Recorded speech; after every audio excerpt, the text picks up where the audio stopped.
तो hey guys, कैसे हैं आप सब। तो स्वागत है आपके इस यूट्यूब चैनल हिंद क्लासेस 234 पे। तो आज को देखने वाले हम लोग आप लोगों का जो आप लोगों का मंथली टेस्ट होने वाला है 3 नवंबर को, उसका हम लोग मंथली मंथली टेस्ट का ओरिजिनल टाइप क्वेश्चन को देखने वाले हैं। ठीक है, तो इसलिए अगर चैनल पर न्यू है तो चैनल को सब्सक्राइब कर दीजिएगा और बेल नोटिफिकेशन को भी ऑल पे सेट कर दीजिएगा। और ये जो है ओरिजिनल क्वेश्चन पेपर है नहीं, ठीक है ये। और मैं बता देना चाहता हूँ आप लोगों का जो है आंसर की वीडियो भी आने वाला है। कितना तारीख को?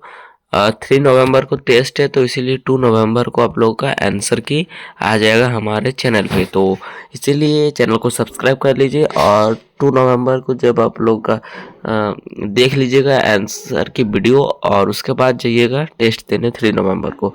तो 100% वही क्वेश्चन आएगा। ठीक है, 100%। ठीक है, तो इसीलिए इस वीडियो को शुरू से लेकर अंत तक देखेंगे, क्योंकि इससे भी हम लोग तो यार ये बहुत ही इम्पोर्टेंट क्वेश्चन है। चलिए, आंसर की वीडियो आएगा तो सब्सक्राइब दबा के कीजिए। ठीक है, चलिए।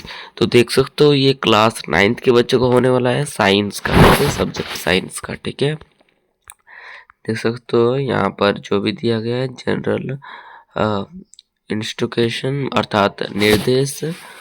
यहाँ पर कहा गया है कुल जो है इस प्रश्न पत्र में कुल 12 प्रश्न है और सभी प्रश्नों का उत्तर देना अनिवार्य है। ठीक है, प्रश्नों का अंक निर्धारित है तथा खंडवार अंकित है। ठीक है, जो सबसे पहले है वस्तुनिष्ठ प्रश्न, जो 1 से 6 तक के प्रश्न को कहा जाएगा। मतलब 1 नंबर करके 6 प्रश्न रहेंगे। ठीक है, ऑब्जेक्टिव टाइप क्वेश्चन, वस्तुनिष्ठ प्रश्न, एमसीक्यू टाइप क्वेश्चन। ठीक है, देखिए दूसरा है आप लोग का लघुत्तरीय प्रश्न, शॉर्ट आंसर टाइप क्वेश्चन रहेगा। ठीक है, जो कितना 2 नंबर करके रहेगा।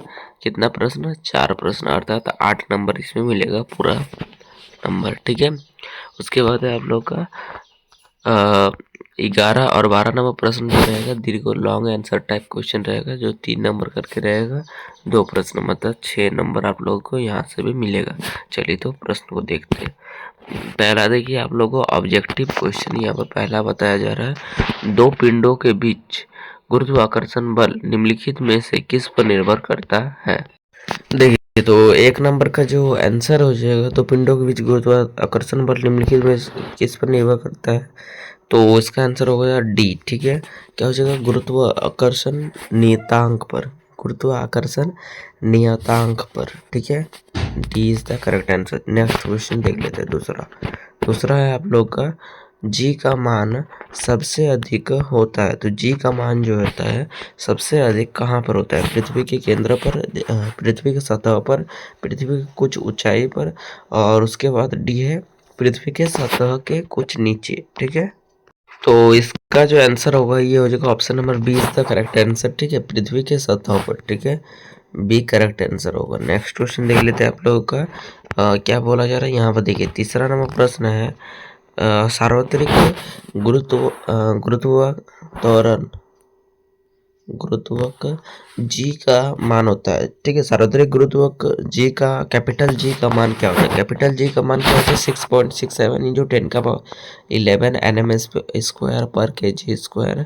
ठीक है, इसके बाद यही बताया, यही वाला यहाँ पर सिर्फ 10 कर दिया गया। और यहाँ पर देखिए सी नंबर ऑप्शन बोल रहा है 6.67 इंटू 10 का 11 न्यूटन मीटर स्क्वायर पर kg स्क्वायर। ठीक है, तो इसका आंसर हो जाएगा option number C is the correct answer. ठीक है, option number C correct answer होगा। अगला प्रश्न देख लेते हैं आप लोग का। ठीक है, अगला देखिए, चौथा प्रश्न कहा जा रहा है पृथ्वी के केंद्र पर किसी वस्तु का भार कितना होता है। तो पृथ्वी के जो केंद्र पर होता है, देखो ये हो गया मानो कोई पृथ्वी, तो यहाँ पर जो है पृथ्वी के केंद्र पर जो होता है कोई वस्तु का जो भार होता है ये शून्य होता है, 0 होता है। ठीक है, चलिए तो डी ऑप्शन जो होगा इसका करेक्ट आंसर होगा। अगला प्रश्न, 5वां नंबर प्रश्न है गुरुत्व बल का ऐसा मात्रक क्या है। तो गुरुत्व बल का ऐसा मात्रक क्या है? डाइन या फिर न्यूटन सेकंड या फिर केजी मीटर प्रति सेकंड। तो यहाँ पर हो जाएगा आप लोग का option number B. B option number B correct answer होगा, न्यूटन। ठीक है, नेक्स्ट क्वेश्चन देख लेते हैं आप लोग का छठा प्रश्न। क्या बताया जा रहा है, 1 kg वस्तु का भार कितना होता है? 1 kg वस्तु का भार कितना होता है? तो 1000 न्यूटन या फिर क्या बोल रहा है 100 न्यूटन या फिर 9.8 न्यूटन या फिर 980 न्यूटन। तो 1 kg का मान होता है न्यूटन में, ये होता है 9.8 न्यूटन। अगर 10 kg बोलता तो यहाँ पर होता 10 kg का 98 न्यूटन। ठीक है, या इसी को 10 से गुणा कर देते। ठीक है, चलिए, और 0 इधर 10 आ जाता, 0 0 98। समझ में आ रहा है? चलिए अब देख लेते हैं आप लोग का जो बताया गया था। यहाँ पर देखिए क्या बताया गया है, लघुत्तरी प्रश्न, शॉर्ट आंसर टाइप क्वेश्चन को देख लेते हैं। देखिए शॉर्ट आंसर टाइप क्वेश्चन में आप लोग का पहला प्रश्न बताया जा रहा है, गुरुत्वाकर्षण बल किसे कहते हैं? तो गुरुत्वाकर्षण बल किसे कहते हैं? वह आकर्षण बल जिससे दो वस्तुएं एक दूसरे को अपनी ओर आकर्षित करती है तो गुरुत्वाकर्षण बल कहलाती है। जो एक दूसरे को आकर्षण करती है तो गुरुत्वाकर्षण बल कहलाती है। ठीक है, और देखिए, ठीक है, जब पत्थर का एक टुकड़ा स्वतंत्र रूप में पृथ्वी पर गिरता है, जब कोई पत्थर का टुकड़ा होता है, पत्थर का टुकड़ा और स्वतंत्र रूप में पृथ्वी पर गिरता है, ठीक है, तो पृथ्वी तथा पत्थर का टुकड़ा दोनों एक दूसरे को आकर्षित करता है। ठीक है, पत्थर भी पृथ्वी को आकर्षित करता है और पृथ्वी जो है पत्थर को आकर्षित करता है, दोनों खींचता है। ठीक है, एक दूसरे को, और जिससे वो जमीन पर एकदम पूरे स्पीड से गिरता है। ठीक है, रफ्तार से। चलिए नेक्स्ट 8 नंबर प्रश्न को देख लेते हैं। देखिए 8 नंबर प्रश्न है आप लोग का, मुक्त पतन का गुरुत्वन और गुरुत्व त्वरण क्या है? मुक्त पतन का गुरुत्व और गुरुत्व त्वरण क्या है? ठीक है, आंसर देखिए, इसका आंसर इस टाइप का होगा, जब कोई वस्तु मुक्त पतन में हो, अर्थात जब कोई वस्तु पृथ्वी के गुरुत्व बल के अधीन गिरती हो तो उसके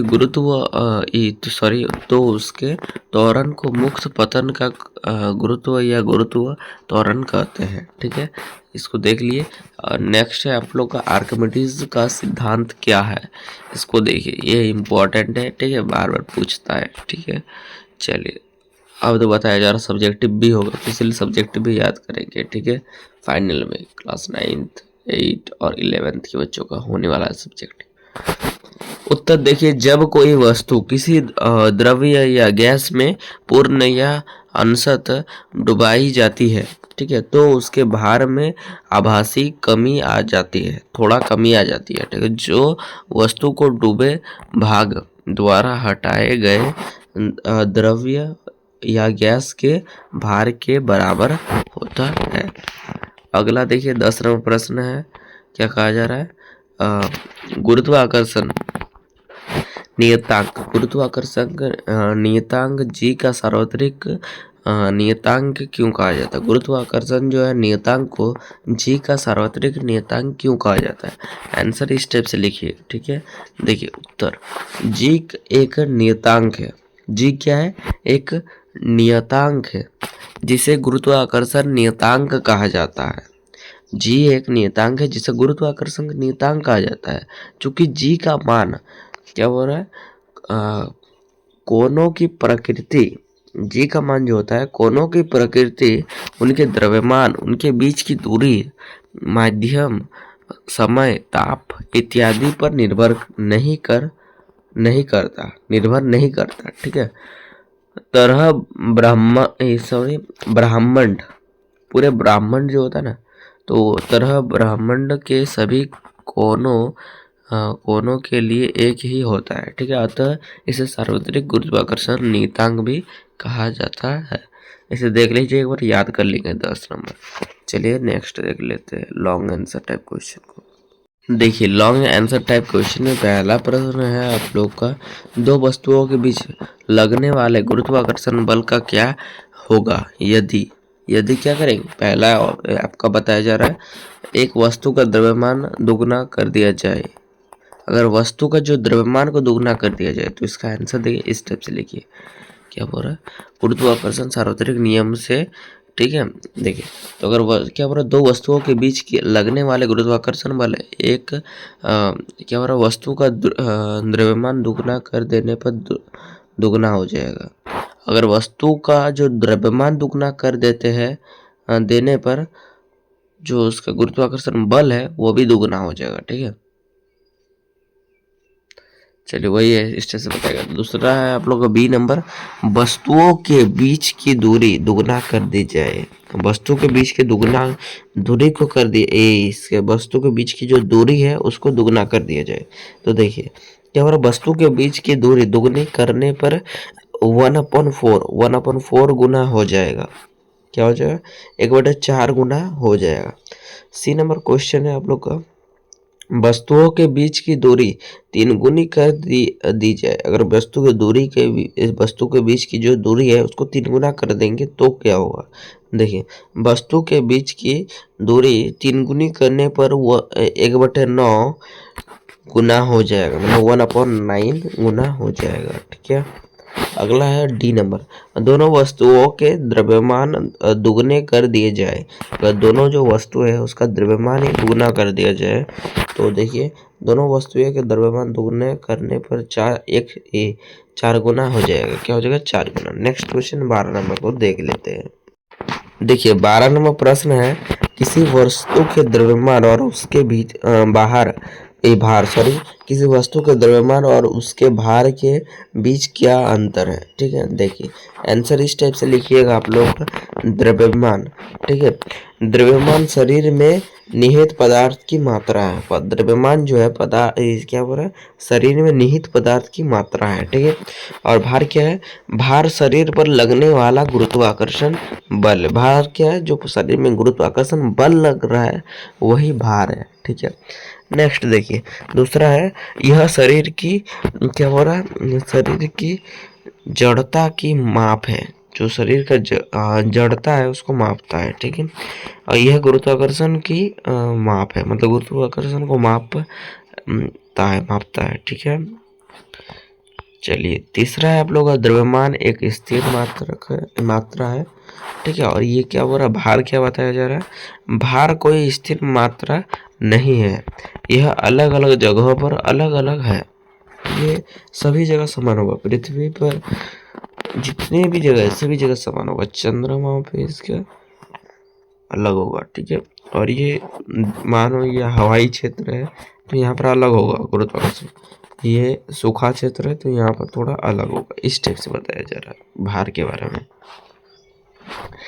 चौथा पॉइंट है क्या बोल रहा है, इसमें केवल परिणाम होता है।